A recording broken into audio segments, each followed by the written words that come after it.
ओम शांति। अज मिठा मिठा श्री बाबा ब्रह्मातन द्वारा चवंता मीठे मीठे बच्चे बाबा सभिन का पहिरियों चईंदा आहिनि कि पंहिंजे पाण खे आत्मा सम्झो।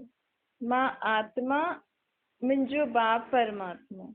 अॼु परमात्मा बाप पंहिंजे मीठे मीठे ॿारनि खे चवनि था कि तव्हां आत्मा ब्रुकुटी जे विच में निवास कंदा आहियो। तव्हांखे पंहिंजो शरीर आहे, लेकिन मूंखे पंहिंजो शरीर न आहे। मां अशरीरी अजन्मो आहियां। मुंहिंजो जन्म थींदो आहे हिन सृष्टि ते, लेकिन मुंहिंजो जन्म दिव्य अवतरण थींदो आहे, दिव्य अवतरित थींदो आहे। मुंहिंजो अवतरण थींदो आहे, मां ब्रह्मा जे तन में प्रवेश कंदो आहे। शिव जी, मूंखे बि हिन सृष्टि ते पार्ट वॼाइणो पवंदो आहे न।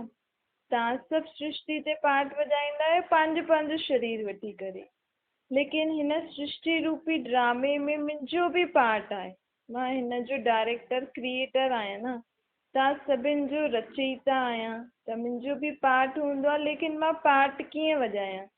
मां जनम मरण जे चक्कर में त ईंदो न आहियां, त मां ब्रह्मा जे तन में अची करे पंहिंजो पार्ट वॼाईंदो आहे। हिन जो तन मां लोन वठंदो आहे, किराए ते वठंदो आहे न हिन जो शरीर रूपी घर। शिव जी, हिन सृष्टि खे जॾहिं हीअ सृष्टि ॾाढी दुखी थी वेंदी आहे, अर्थात सृष्टि बि दुखी आहे, तत्व बि दुखी आहिनि, त मनुष्य आत्मा बि दुखी आहे। त अहिड़े दुख जे समय मूंखे सृष्टि ते अची करे तव्हां सभिनि खे सुख जी राह ॾेखारणी पवंदी आहे। मां सभिनि खे वरदान आशीर्वाद न ॾींदो आहियां कि सभु सुखी थी वञो, सभु शांत थी वञो, सभु पवित्र थी वञो। मां तव्हांखे सुख शांति जी राह ॿुधाईंदो आहे, रास्तो ॿुधाईंदो। शिव जी, परमात्मा अची करे मत ॾींदो।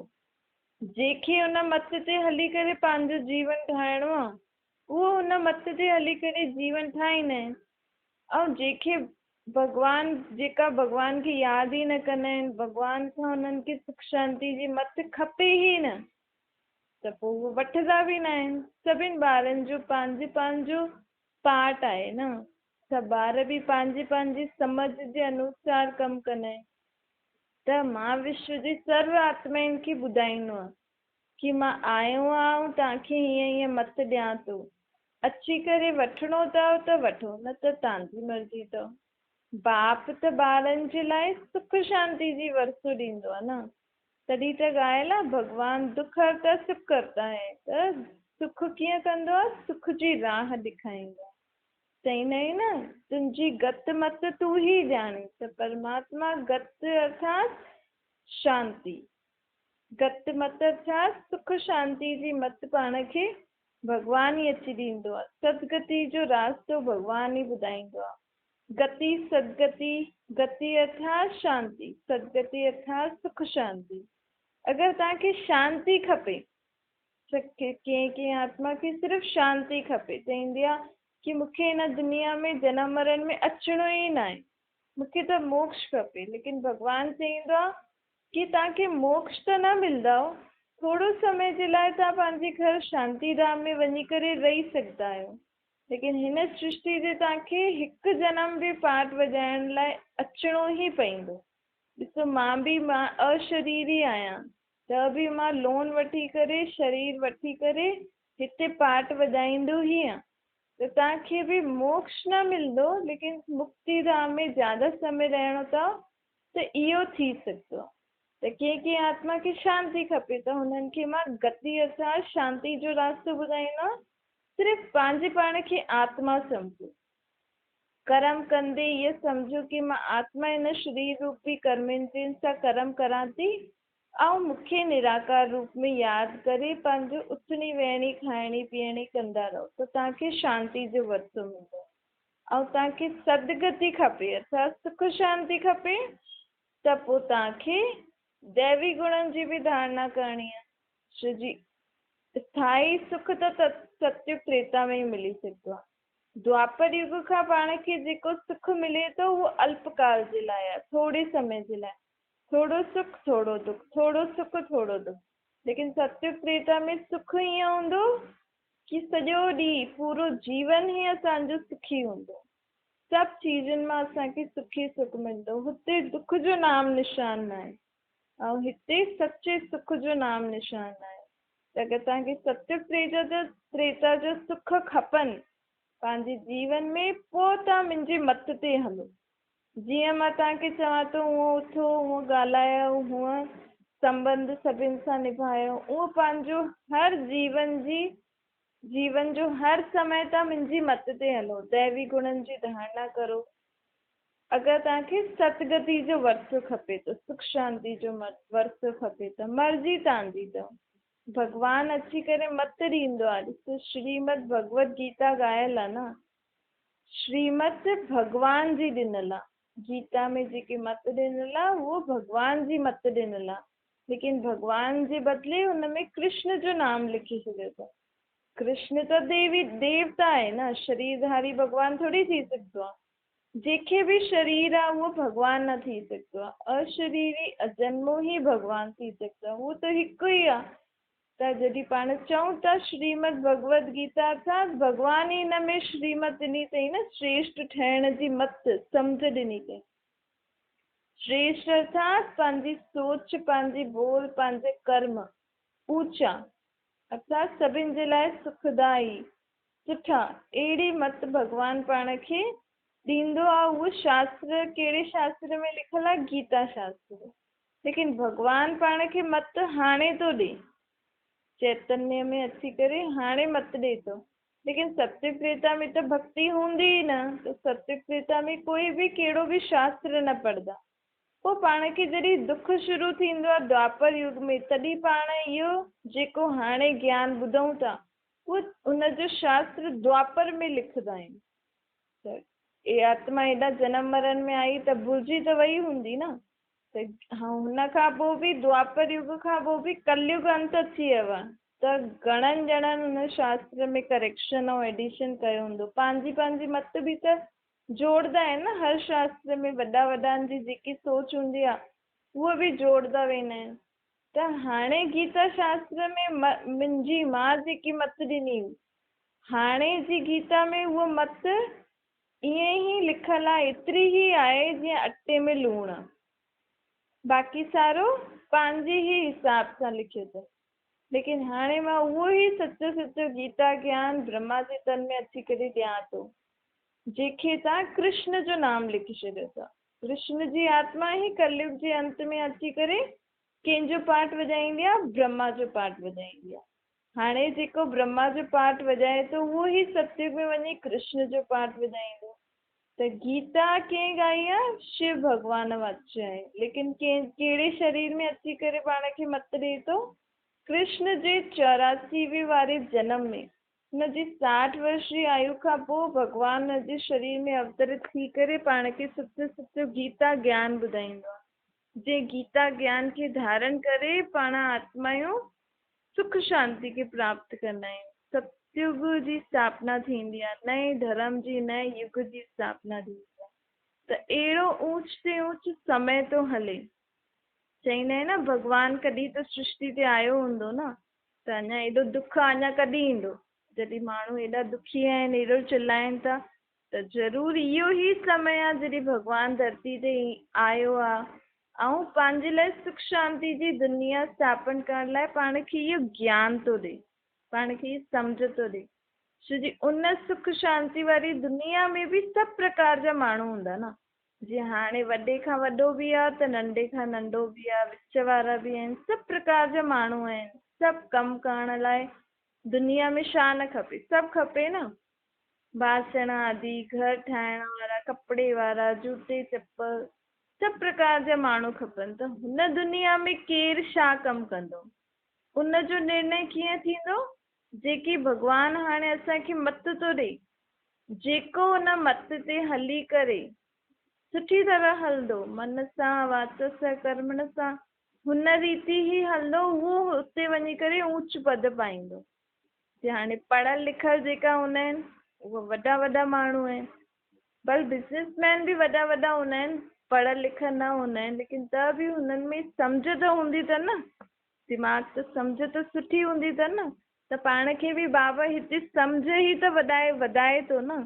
जेको भॻवान जे मत खे सम्झे ऐं हुनखे जीवन में धारण करे हले, त हुनजो दिमाग़ केॾो ऊचो हूंदो। भॻवानु चए थो कि मुंहिंजो इहो ज्ञान ॾाढा सारा ॼणा ॿुधंदा आहिनि, लेकिन सम्झी करे जीवन में धारण करणा करे करे हलण वारा कोटनि में कोई में बि कोई निकिरंदो आहे। छो जी हिन ज्ञान जी सभिनि खां वॾी मत आहे ई विकारनि जो त्याग। पवित्र रहो, मूंखे निराकार रूप में यादि करो, पंहिंजे पाण खे आत्मा सम्झी करे। त मुख्य पहिरीं इहा मत सभु सम्झी करे जीवन में धारण करे हलनि त उहो त केॾो ऊच महान वॾो आत्मा हूंदी न। भॻवान जे हिन डायरेक्शन ते हले थो, भॻवान ते निश्चय करे। दुनिया एॾी विकारी, लेकिन हुन भॻवान जी हिन मत खे पहचाने, भॻवान जे हिन शब्दनि खे सम्झे, भॻवान जे मथां विश्वास रखी उहो हिन कलयुगी दुनिया में भॻवान जी मत ते हलंदो त उहो ई उच्च पद पाईंदो न सतयुग में।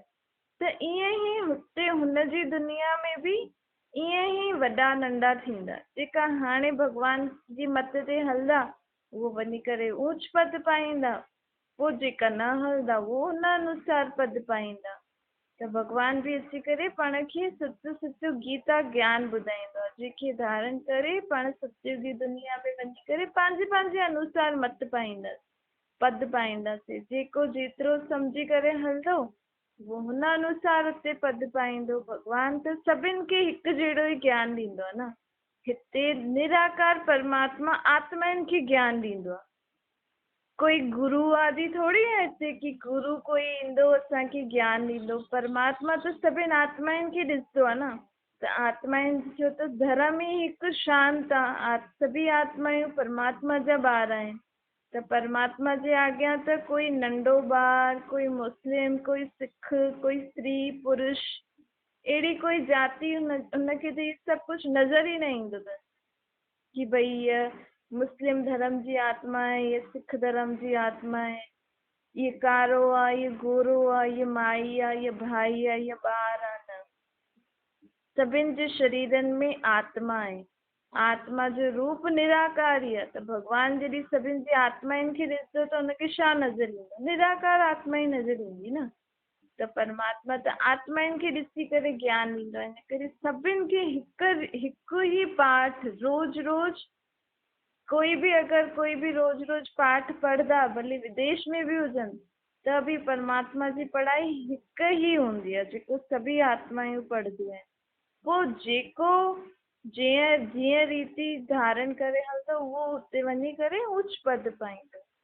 भॻवान हाणे ब्रह्मा जे तन में अची करे केॾो ऊचो कमु थो करे, तॾहिं त हुनजो गायन अथसि, ऊचो तुंहिंजो नाम, ऊचा तुंहिंजा कम, ऊचो तुंहिंजो धाम। छो जी परमात्मा परम धाम निवासी आहे न। वो सदैव परम धाम में रहंदो आहे। पाण बि परम धाम में रहंदा आहियूं, लेकिन पाण हेठि अची वेंदा आहियूं जनम मरण में अची करे। पोइ पंहिंजी आत्माउनि जी शक्तियूं कलायूं बि घटि थी वेंदियूं आहिनि। लेकिन परमात्मा त सदैव परम धाम निवासी, त हुनजी न शक्तियूं घटि थींदियूं अथसि न कलायूं, न हुनजो ज्ञान घटि थींदो अथसि। पाण जॾहिं सभी आत्मायूं हिन जनम मरण जे चक्कर में अची करे पंहिंजे पाण खे भुलिजी वेंदा आहियूं। हाणे बि पाण आहियूं त आत्मा हुन ई धर्म जी न, देवी देवता धर्म जी। तॾहिं त पाण खे पंहिंजे धर्म जी कुझु ॻाल्हियूं त यादि आहिनि। त इहे परमात्मा हाणे अची करे छा थो करे? पाण खे स्मृति थो ॾियारे। याददाश्त पंहिंजी गुम थी वई आहे। असां पंहिंजी शक्तियूं गुण याददाश्त असांजी गुम थी वई आहे। उहो पाण खे याददाश्त थो ॾियारे कि यादि करो, अॼु खां 5000 साल पहिरियों तव्हां सतयुग में केॾा सुख शांति सां रहंदा हुया। तव्हांजा महल केॾा ऊंचा सोने ऐं हीरे जा हुया। हाणे ॾिसो तव्हांजी छा हालत थी वई अथव। माण्हुनि खे रोटी बि न आहे खाइण लाइ, घर त छॾो रोटी बि न आहे। त अहिड़ी तव्हां पंहिंजी हालत छो थी आहे?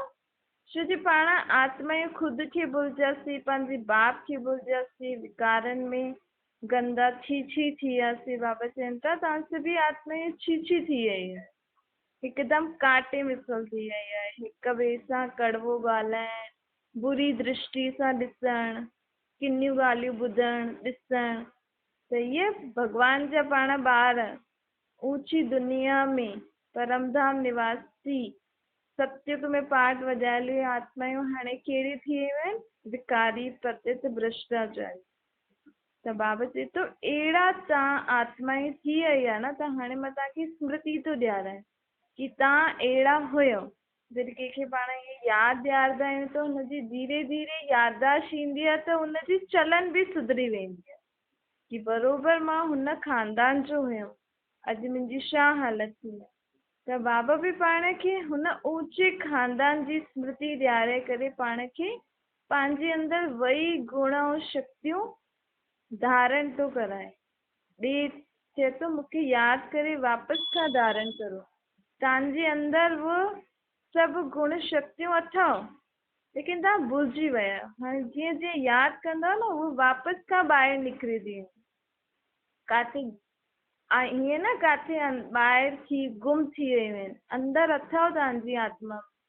सिर्फ़ु यादि करो कि मां अहिड़ो सुखदाई हुयमि, मां सभिनि जे लाइ सुठो सोचंदो हुयमि, सभिनि सां सुठो ॻाल्हाईंदो हुयमि। हाणे वरी खां मूंखे सभिनि सां सुठो ॻाल्हाइणो आहे, विकारनि जे वश कमु न करिणो आहे। अॼु ॿार कुझु करे थो त तुरंत डांटण या मारण था लॻूं, छो जी पाण हुन प्रेम सां ॻाल्हाइण पाण भुलिजी विया आहियूं न।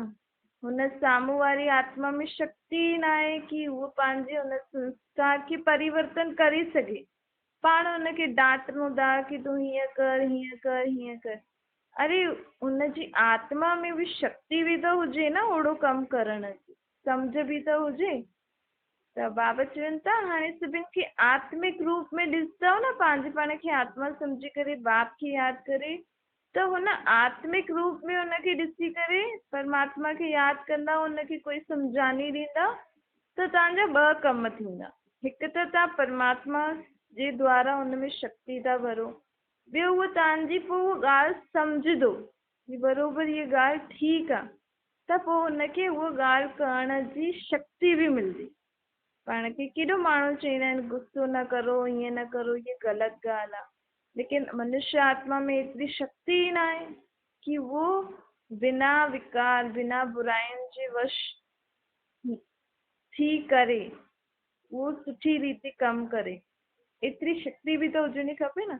त हाणे भॻवानु पाण खे शक्ति ॾियण आयो। माण्हू चवंदा आहिनि कि सभु ज्ञान हिकु ई आहे, लेकिन बाबा चए थो कि हाणे मां तव्हांजी आत्माउनि में शक्ति भरण आयो आहे कि तव्हां हुन ॻाल्हि खे सम्झो, जेकी ॻाल्हि तव्हां सुठी चओ था हुनखे जीवन में धारण करण लाइ जेकी आत्मा खे शक्ति मिलणी खपे न, उहो परमात्मा ॾेई सघंदो आहे।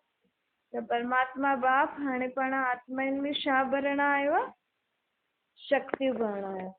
हुनजे लाइ बाबा पाण खे घड़ी घड़ी चए थो कि पंहिंजे पाण खे आत्मा सम्झो, मूंखे यादि करो, पंहिंजे खान पान चलन आदि खे सुधारो। ॾिसो पाण कोई मैतर हूंदो आहे, भंगी जेका हूंदा आहिनि, उहे ॿाहिरि कमु आदि कंदा आहिनि, त पाण केॾो दूरि भॻंदा आहियूं न, भॼंदा आहियूं न हुननि खां, उहो गंदगी साफ़ कंदा आहिनि। लेकिन बाबा चए थो तव्हां जॾहिं पैखाने में वेंदा आहियो, पंहिंजी गंदगी साफ़ कंदा आहियो, त सनानु कंदा आहियो? तव्हां त ईअं ई बिना साफ़ करे हथ धोई करे वापसि पंहिंजे कम में लॻी वेंदा आहियो। तव्हांजे कपिड़नि आदि खे छीटा बि त लॻंदा आहिनि न, त हुन खां गंदा त तव्हां थी वियो न। उहो त कचिरो आदि साफ़ करे, बाथरूम आदि साफ़ करे, सभु सनानु पाणी करे वापसि खां पंहिंजो कमु कंदा। लेकिन पाण ॾींहं में घणा बार वञूं त साफ़ सफ़ाई पंहिंजे शरीर जो अंदरि कचिरो साफ़ करण, त पाण सनानु आदि कंदा आहियूं, कपिड़ा आदि चेंज कंदा आहियूं? न कंदा आहियूं न। त इहे बि अपवित्रता थी, इहे बि अशुद्धता थी न। त अहिड़ी अहिड़ी चीज़ुनि खे बि पाण खे सुधारणो आहे, तॾहिं पंहिंजे वीचार बि सुठा थींदा। त बाबा चए थो कम से कम सनानु न त कपिड़ा त चेंज करणा खपनि न। पंहिंजे पाण खे हिन ॻाल्हि में बि शुद्धता खपे। पवित्रता सिर्फ़ु ब्रह्मचर्य न आहे, पर पवित्रता मतिलबु सर्व प्रकार जी शुद्धता, सर्व प्रकार जी पवित्रता, मन सां, वाचा सां, कर्मणा सां।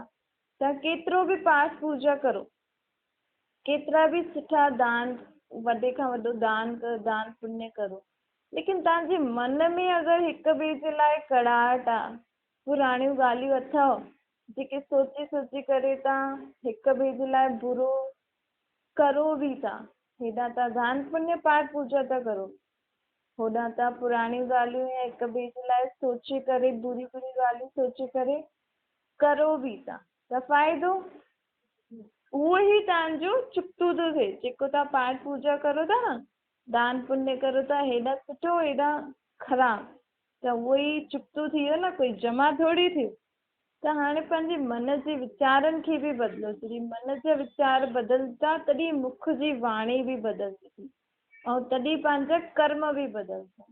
त सभिनि खां पहिरियों ॾिसो, गीता में बि आहे न, मन मना भव। पंहिंजे मन खे सुधारणो आहे पाण। उहो कीअं सुधरंदो?